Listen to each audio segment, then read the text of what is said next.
Good afternoon, respected viewers. I'm George from Ireland.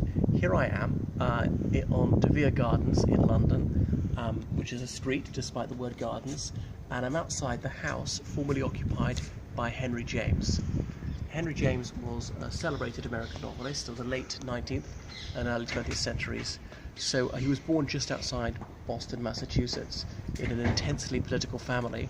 His father was in the cabinet, his grandfather had been a senator, if I've got that right, and the hot topic of debate in his adolescence was whether slavery should be abolished throughout the Union, should the Union be preserved, and then the American Civil War was fought. He was just too young to participate.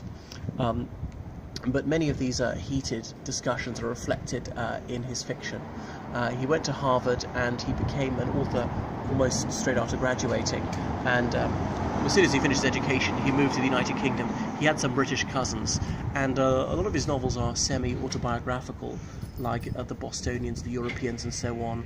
There's an upper-class American family with British relatives are coming to visit. They talk about marrying cousins, which was considered to be entirely acceptable in those days.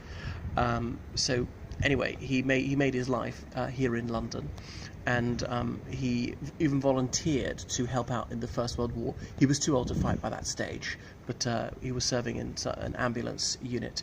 In that capacity, he met Winston Churchill. Winston Churchill was a cabinet minister in the First World War, not prime minister. What else about Henry James?